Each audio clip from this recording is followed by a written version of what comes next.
Hi friends, welcome back to Jayam journey. നമുക്കൊരു 4, 5, 6 അപ്ഡേറ്റുകളുണ്ട്. എല്ലാം നല്ല എന്താ പറയുക, നല്ല പുഷ്പം വിരണ പോലെ ഇങ്ങനെ സിന്ദര ചുക്കുളു ചുങ്കാപ്പി. ഒന്നാമത്തത് സ്ട്രോങ് റൂമർ എന്ന് പറഞ്ഞിട്ട് ദിലീപേട്ടൻ ഫാൻസ് ഇൻസ്റ്റഗ്രാം പേജിൽ വന്നിട്ടുള്ള ഒരു സംഭവമാണ്. മാത്രമല്ല അതല്ലാതെ തന്നെ പറഞ്ഞു കേട്ടുന്ന ഒരു കാര്യം കൂടിയായിരുന്നു. അതായത് മണിച്ചേട്ടന്റെ ഒരു പാട്ട് ബാക്ക്ഗ്രൗണ്ടിൽ ദിലീപേട്ടൻ സ്ക്രീനിൽ ഫൈറ്റ് ചെയ്യുന്നു. ഇങ്ങനൊരു വാർത്ത ഭയങ്കര സ്ട്രോങ് റൂമറാണ്. ഇവിടെ അതിനെക്കുറിച്ചുള്ള കൺഫർമേഷനും കാര്യങ്ങളൊന്നും വന്നിട്ടില്ല. ഞാൻ ഭയങ്കര റൂമർ എന്ന് പറയുമ്പോൾ ഫാൻ പേജുകളിൽ മാത്രമല്ല, അതല്ലാതെയും പല സ്ഥലങ്ങളിലും ത്രെഡ്സിലൊക്കെ നിങ്ങൾ കണ്ടിട്ടാന്ന് വിചാരിക്കുന്നു. അതിലൊക്കെ ഇതിന്റെ മെസ്സേജും കാര്യങ്ങളും പോസ്റ്റും കാര്യങ്ങളും അതിനെ കുറിച്ചുള്ള എഴുത്തും ഒക്കെ നമുക്ക് കാണാം. കാരണം മണിച്ചേട്ടൻ എന്ന് പറയുന്നത് എത്രമാത്രം ജനപ്രിയനായിരുന്നു, അങ്ങനെ പറയാൻ ഞാൻ ആഗ്രഹിക്കുന്നത്. ദിലീപേട്ടൻ ജനപ്രിയനാണെന്ന് പറഞ്ഞ പോലെ മണിച്ചേട്ടനും നമ്മുടെ ഹൃദയത്തിനോട് എത്രമാത്രം ചേർന്ന് നിന്ന ഒരാളായിരുന്നു നമുക്കറിയാം. അപ്പൊ അദ്ദേഹത്തിന്റെ ഒരു പാട്ട്, ആ പാട്ടിന് ഇപ്പൊ ബെൻ ജോൺസണിലൊക്കെ പാട്ടൊക്കെ കണ്ടില്ലേ, മതി അല്ലാതെ കുറെ സിനിമകളുണ്ട് അങ്ങനെ. അപ്പൊ അദ്ദേഹത്തിന്റെ പാട്ടിന് ദിലീപേട്ടൻ ഫൈറ്റ് ചെയ്യാന്ന് പറയുമ്പോൾ അതിനൊരു പുതുമയുണ്ട്.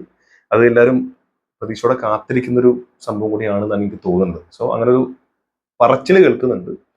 കൺഫേം അല്ല, ബട്ട് ആഗ്രഹിച്ചു പോകുന്നു എന്നുള്ളതാണ്. നെക്സ്റ്റ്, ജോജു ജോർജിന്റെ ബർത്ത്ഡേ പ്രമാണിച്ച് ഇന്ന് 2 റിവീലുകളാണ് വന്നിട്ടുള്ളത്. ഒന്ന് ജീത്തു ജോസഫ് ഫിലിം, അതായത് വലതുവശത്തെ കള്ളൻ എന്നാണ് സിനിമയുടെ പേര്. ഹാപ്പി ബർത്ത്ഡേ ജോജു ജോർജിന് കൊടുത്തിട്ടുണ്ട്. Jeethu Joseph film present Shaji എന്താണ് എന്തോ സംഭവം എനിക്ക് മനസ്സിലായില്ല കേട്ടോ. എന്താണോ ക്ലാരിറ്റി എത്ര പോരാ. ഇനി ഇവിടെ എഴുതിയിട്ടുണ്ട് ആ നോട്ടത്തിലുണ്ട് എല്ലാം എന്ന്. എന്താണ് നോട്ടം? ഒരു കള്ള നോട്ടം. കറക്റ്റ് അവിടെ ഇരുന്ന് എന്തോ ബുക്കിൽ എന്തോ എഴുതണമൊക്കെ ഉണ്ട്. എന്നിട്ട് അതിൻ്റെ ഉള്ളിൽ ഇങ്ങനെ കണ്ണാടി വെച്ചിട്ട് ഇടയ്ക്കുള്ള നോട്ടാണ്. ആ കള്ളത്തിലുണ്ടോ എന്താ അവിടെ നടക്കണം എന്ന് അറിയാനുള്ള ഒരു സംഭവം. ഒളിഞ്ഞു നോട്ടം, കള്ളനോട്ടം എല്ലാം കൂടി ചേർന്നിട്ടുള്ള ഒരു പരിപാടിയാണ്. എന്തായാലും വലതുവശത്തെ കള്ളൻ പേരൊക്കെ നല്ല രസമുണ്ട് കേൾക്കാൻ. അപ്പൊ അതാണ് ഒന്ന് വന്നിട്ടുള്ളത്. 2 ജോജു ജോർജിന്റെ ആയിട്ട് തന്നെ വന്നിട്ടുള്ളത് വരവ് എന്ന് പറഞ്ഞ സിനിമയുടെ ഫസ്റ്റ് ലുക്ക് പോസ്റ്ററാണ്. Joju George game of survival, Varavu, sorry വളവല്ല കേട്ടോ, വരവ്. എന്നിട്ട് അതൊരു ചന്ദ്രക്കല പോലെ മുകളിൽ ഇത് കൊടുത്തിട്ടുണ്ട്. സംഭവം കൊള്ളാം. പിന്നെ ഇത് കാണുമ്പോൾ ഒറ്റയടിക്ക് നമുക്ക് ഈ ടൈറ്റിലിംഗ് കാണുന്ന സമയത്ത് നമുക്ക് ഇദ്ദേഹത്തിന്റെ തന്നെ പടം ഉണ്ടായിരുന്നു കുറച്ച്. പടത്തിന്റെ പേര് ഒട്ടും പോകുന്ന പടം, അദ്ദേഹം ഡയറക്ട് ചെയ്ത പടം. യോ ആ പടത്തിന്റെ ഒരു ഫീല് എഴുത്തിന് അങ്ങനെ തോന്നുന്നുണ്ട്. 18 എന്താ പടത്തിന്റെ പേര്? അപ്പൊ എന്തായാലും അങ്ങനെ തോന്നുന്നുണ്ട്. എന്തായാലും ജോജു ജോർജ് ഒഫീഷ്യൽ ഷാജി കൈലാസ് സിനിമ എന്ന് പറഞ്ഞു കൊടുത്തിട്ടുണ്ട്. ഹൈ റേഞ്ചിൽ നിന്നൊരു ഹൈ വോൾട്ടേജ് ഐറ്റം.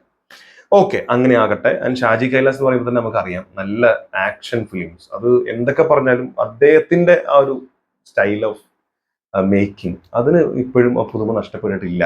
പ്രതീക്ഷയോടെ കാത്തിരിക്കുന്ന സിനിമ തന്നെയാണ് വരവ്. നെക്സ്റ്റ് നമുക്ക് പറയാനുള്ളത് പ്രഭാസ് അല്ലെങ്കിൽ പ്രഭോസിനെ കുറിച്ച് പറയാനുള്ളത് വേറൊന്നുമല്ല, അദ്ദേഹത്തിന്റെ വരാനിരിക്കുന്ന പുതിയ പടത്തിന്റെ ടൈറ്റിൽ റിവീൽ നാളെ രാവിലെ 11 മണിക്കാണെന്നാണ് എനിക്ക് തോന്നുന്നത്. ടൈം നോക്കട്ടെ. ഇതിന്റെ പോസ്റ്റർ ഭയങ്കര സംഭവം. നാളെ ടുമോറോ കൊടുത്തിട്ടുള്ള ടൈം കൊടുത്തിട്ടില്ല. അപ്പോ പ്രഭാസ് അതുപോലെ ഹാനു പറഞ്ഞതിന്റെ ഡയറക്ടർ ആയിരിക്കും. ഏത് ഹാനു ആണെന്ന് എനിക്ക് മനസ്സിലായില്ല കേട്ടോ. കുറെ ആളുകളുണ്ട്, എനിക്ക് പെട്ടെന്ന് കിട്ടില്ല. ഈ ഹനു വെച്ചിട്ടൊരു പേര് എവിടെയോ ഉണ്ട്, ഭയങ്കര ഫേമസ് ആയിട്ടുള്ള ഡയറക്ടർ. ഇതിപ്പോ ഒന്നും ഓർമ്മ കിട്ടില്ല. എന്തായാലും നിങ്ങൾ പറയാ, നിങ്ങൾക്ക് ഇരിക്കട്ടെ അതിന്റെ ക്രെഡിറ്റ്. അപ്പോ ടുമോറോ എന്ന് കൊടുത്തിട്ടുണ്ട്. A battalion who wax alone. എന്നിട്ട് പുള്ളിക്കാരൻ നടക്കുന്നത് മോസ്റ്റ് വാണ്ടഡ് സിൻസ് 1932 നടക്കുന്നത് ബ്രിട്ടീഷ് ഫ്ലാഗിന്റെ മുകളിലൂടെയാണ് അല്ലെ? ബ്രിട്ടീഷ് തന്നെ അല്ലത്, അതെ, അതിന്റെ ഫ്ലാഗിന്റെ മുകളിലാണ് നടക്കുന്നത്. ആൻഡ് ചുവരിൽ നമുക്ക് കാണാം ബ്രിട്ടൻ തന്നെ സൈനികർ തോക്കും ചൂണ്ടി ആരുടെയോ പുറകെ ഓടുന്നത്. എന്തോ യുദ്ധവും പരിപാടികളാണ്. എന്തായാലും മോസ്റ്റ് വാണ്ടഡ് ആണ്. ഇവിടെ തന്നെ കൊടുത്തിട്ടുണ്ട് ബറ്റാലിയൻ ഹു വാക്സ് എലോൺ എന്നാണ് കൊടുത്തിട്ടുള്ളത്.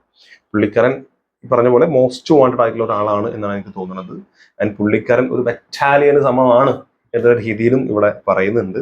അപ്പോൾ പ്രഭാസിന്റെ നെക്സ്റ്റ് ഹൈ ലെവൽ പടമായി മാറട്ടെ ഇതെന്ന് ആത്മാർത്ഥതയോടെ പ്രതീക്ഷയോടെ കാത്തിരിക്കുന്നു.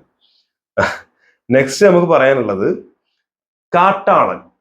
കാട്ടാളന്റെ ഫസ്റ്റ് ലുക്ക് വന്നപ്പോൾ എനിക്ക് ഭയങ്കരമായിട്ട് ഇഷ്ടപ്പെട്ട ഒരു സാധനമാണ്. ഫസ്റ്റ് ലുക്ക് എന്ന് പറഞ്ഞാൽ നമ്മുടെ ആന്റണി വർഗീസ് പെപ്പെ ആ ചുരുട്ടൊക്കെ വെച്ചിട്ട് ഭയങ്കരമായിട്ടുള്ള മാർക്കോ ആയിട്ട് കുറേ സാധനങ്ങൾ നമുക്ക് കണക്ഷൻ തോന്നിയിട്ടുണ്ടെങ്കിൽ പോലും അത് ഒരു പടം തന്നെ ആയിരിക്കും. പെപ്പയാണ്, ആക്ഷനാണ്, ഷെരീഫ് മുഹമ്മദ് ആണ്, ക്യൂബ്സ് എന്റർടൈൻമെന്റ് ആണ്. ഒരൊറ്റ പടം കൊണ്ട് അവർ അമ്മതിരി പ്രതീക്ഷ ഉള്ളിൽ കൊണ്ടുവന്ന് വെച്ചിട്ടുള്ളത്. വയലൻസ് ഒക്കെ ആവശ്യത്തിന് തന്നെ ഉണ്ടാവും എന്നാണ് വിചാരിക്കുന്നത്. വയലൻസ് അവർ കുറെ കട്ട് ചെയ്തു എന്ന് പറഞ്ഞെങ്കിൽ പോലും. എന്തായാലും ഇവിടെ വന്നിട്ടുള്ളത് സന്ദീപ് രവിരാജ് ആണ്. സന്ദീപ് രവിരാജ് എന്ന് പറഞ്ഞു കഴിഞ്ഞാൽ ജോയിൻസ് ദി ഹണ്ട് എന്ന് കൊടുത്തിട്ടുണ്ട്. പുള്ളിക്കാരനെ അറിയാം നമുക്ക്. റെട്രോ, അതുപോലെ കുറെ പടങ്ങളുണ്ട്. റെട്രോയിലുണ്ട്, പിന്നെ RDX-ലുണ്ട്, പിന്നെ തമിഴിൽ തന്നെ വേറൊരു പടം ഉണ്ട്, ആ പടത്തിലുണ്ട്. ഇതിലൂടെയൊക്കെ നല്ല ശ്രദ്ധിക്കപ്പെടുന്ന വേഷം ചെയ്തിട്ടുള്ള ചെറുപ്പക്കാരനാണ്.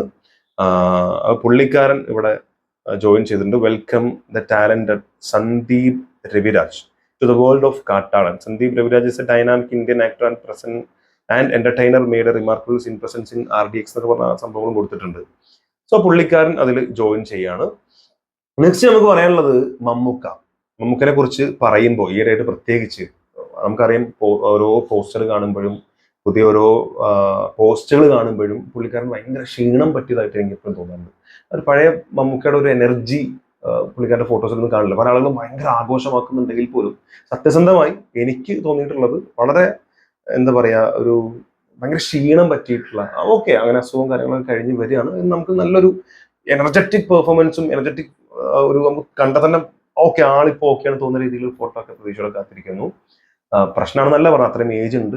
എന്നിരുന്നാൽ പോലും പുള്ളിക്കാരൻ ഏജിന്റെ അല്ല, ആ അസുഖവും മറ്റു സംഭവങ്ങളും എല്ലാം കൂടെ പുള്ളിക്കാരനെ ക്ഷീണിതനാക്കിയിട്ടുണ്ട്. അപ്പോൾ ആ ഒരു സങ്കടം എപ്പോഴും ഉള്ളിലേക്ക് ഇങ്ങനെ അറിയാതെ വരും. കാരണം നമ്മൾ അങ്ങനെ സ്ക്രീനിൽ വളരെ എന്താ പറയാ, ആരവത്തോടു കൂടിയും എന്താ പറയാ പ്രതീക്ഷയോടു കൂടിയും സ്നേഹത്തോടു കൂടിയും അഭിമാനത്തോടു കൂടിയും ഒക്കെ ഇഷ്ടത്തോടു കൂടിയൊക്കെ നോക്കി കണ്ടിട്ടുള്ള ഒരു ആളാണല്ലോ. അതുകൊണ്ട് എപ്പോഴും പറയുമ്പോൾ അങ്ങനെ വരും. എന്തായാലും കളങ്കാവൽ അദ്ദേഹത്തിന്റെ ആയിട്ട് അടുത്ത് വരാനുള്ള പടമാണ്. ജസ്റ്റ് ചെറിയൊരു ഗ്ലിംസ് അല്ലെങ്കിൽ ടീസർ, ചെറിയൊരു സാധനം തന്നപ്പോൾ തന്നെ അതിൽ ക്യാമറയിൽ നിന്ന് നോക്കുന്നത് തന്നെ പല ഭാവങ്ങൾ മിന്നി പറഞ്ഞ മുഖമൊക്കെ ഇങ്ങനെ കിടക്കുന്നുണ്ട്. അപ്പോൾ കളങ്കാവല് സെൻസേർഡ് വിത്ത് UA സർട്ടിഫിക്കറ്റ്. അപ്പോൾ 16+, 16 വയസ്സിന് മുകളിലുള്ള എല്ലാവർക്കും വന്ന് കാണാവുന്ന രീതിയിലുള്ള സിനിമ എന്ന രീതി തന്നെ വളരെ നോർമൽ ആയിട്ടുള്ള ഒരു സർട്ടിഫിക്കേഷൻ ആണ്, എല്ലാവർക്കും അറിയാം. അപ്പൊ ഇവിടെ പോസ്റ്ററിലൊന്നുമില്ല മമ്മൂക്കിന്റെ ഒരു മുഖം. ഈ മുഖം കാണുമ്പോൾ കണ്ണൂർ സ്ക്വാഡിലെ ഒരു അങ്ങനത്തെ ഒരു ഫീലാണ് എനിക്ക് തോന്നുന്നത്. ഇവിടെ ഇങ്ങനെ കാണുന്ന സമയത്ത് കണ്ണൂർ സ്ക്വാഡിലുള്ള ലുക്ക് പോലെ തന്നെ ഫീൽ ചെയ്യുന്നു. ഒരു ബ്ലാക്ക് ആൻഡ് വൈറ്റ് സംഭവം പിടിച്ചാണ് ചെയ്തിട്ടുള്ളത്. പിന്നെ സെന്ററിൽ നമ്മുടെ വിനായകൻ ചേട്ടൻ നടന്നു വരുന്നുണ്ട്. വിനായകൻ ചേട്ടൻ ടെററാണ്, ടെറർ സിനിമയിൽ. പക്ഷെ അഭിനയത്തിന്റെ കാര്യത്തിൽ ഒന്നും പറയാനില്ല. അപ്പൊ ഇതൊരു നല്ല കോംബോ ആയിരിക്കും, നല്ല പടമായിരിക്കും എന്നാണ് വിശ്വസിക്കുന്നത്. നായകൻ വിനായകൻ എന്ന് പറയുമ്പോഴും കഥയിലെ നായകൻ മാത്രമായിരിക്കും വിനായകൻ എന്ന് പറഞ്ഞാൽ സത്യത്തിൽ ഈ സിനിമ വില്ലന് വേണ്ടി ഉണ്ടാക്കിയ സിനിമയായിരിക്കും എന്നാണ് ഞാൻ പറഞ്ഞു തരാം. പ്രമേയം പോലെ നെഗറ്റീവ് ഷെയ്ഡ് ആണല്ലോ, അത്തരത്തിൽ നെഗറ്റീവ് ഷെയ്ഡുള്ള കഥാപാത്രമാണെങ്കിൽ പോലും മെയിൻ കോഴ്സ് നമുക്ക് തന്നെ ആയിരിക്കും. സോ ആ പടത്തിന് വേണ്ടി നമ്മൾ വളരെ പ്രതീക്ഷയോടെ കാത്തിരിക്കുന്നുണ്ട്. എന്തായാലും ഇത്രയും അപ്ഡേറ്റുകളാണ് പറയാനുള്ളത്. ഞാൻ ഇത് കളങ്കാവൽ പ്രതീക്ഷയോടെ കാത്തിരിക്കുന്ന സിനിമയാണ്. അതുപോലെ ദിലീപേട്ടൻ മണിച്ചേട്ടൻ, ആ ഒരു കോംബോ, അദ്ദേഹം മരണപ്പെട്ട് നമ്മൾക്ക് വിട്ടു പോയെങ്കിൽ പോലും ആ പാട്ടിൽ ദിലീപേട്ടൻ ഫൈറ്റ് ചെയ്യുക എന്ന് പറയുന്നത് സ്ട്രോങ് റൂമർ എന്നതിൽ നിന്ന് വാസ്തവമായി മാറട്ടെ എന്നുള്ളത് ഭയങ്കരമായിട്ടുള്ള ഒരു പ്രതീക്ഷയും പ്രാർത്ഥനയുമാണ്. അത് കാണാൻ ഭയങ്കരമായിട്ട് ആകാംക്ഷയുണ്ട്. പിന്നെ ബബ്ബ അറിയാലോ, ലാലേട്ടൻ, ദിലീപേട്ടൻ, പിന്നെ അതിന്റെ ഒരു പുതിയൊരു ക്യാരക്ടർ ഇതുവരെ ചെയ്തിട്ടില്ലാത്തൊരു സാധനം പിടിച്ച് ദിലീപേട്ടൻ ചെയ്യുക, ഒരു വലിയ കംബാക്ക് ആയി മാറും എന്ന് തന്നെയാണ് തോന്നുന്നത്. ഈ രണ്ട് സിനിമകളും ഞാൻ ഏറ്റവും പ്രതീക്ഷയോടെ കാത്തിരിക്കണം. പ്രഭാസിന്റെ സിനിമ എന്ന് പറയുമ്പോൾ കൽക്കി 2982 അതിന് കാത്തിരിക്കുന്നുണ്ടെങ്കിൽ പോലും അതിനപ്പുറത്തേക്ക് വന്നിട്ടുള്ള സിനിമകളൊന്നും അങ്ങനെ വലിയ സംഭവമല്ല. രാജസഭയൊക്കെ മിക്കവാറും കയ്യിൽ പോകുന്നതാണ് തോന്നുന്നത്. ജസ്റ്റ് ട്രെയിലർ ആയിട്ടുള്ളൂ, ആരും എന്നെ പൊങ്കാടാൻ വരരുത്. ട്രെയിലർ കാണുമ്പോൾ നമുക്ക് അങ്ങനെ തോന്നുന്നല്ലേ പറയാൻ പറ്റുള്ളൂ, തോന്നുന്നതേ പറയൂ. ഓക്കെ, അപ്പോ അങ്ങനെ ഒരു സംഭവം ഉണ്ട്. ഇത് കണ്ടിട്ട് നല്ല ഒരു ഭയങ്കര സംഭവമായിട്ട് ഫീൽ ചെയ്യുന്നുണ്ട്. ഒരു വൻ പടം അത് അങ്ങനെ തന്നെ ആയി മാറട്ടെ.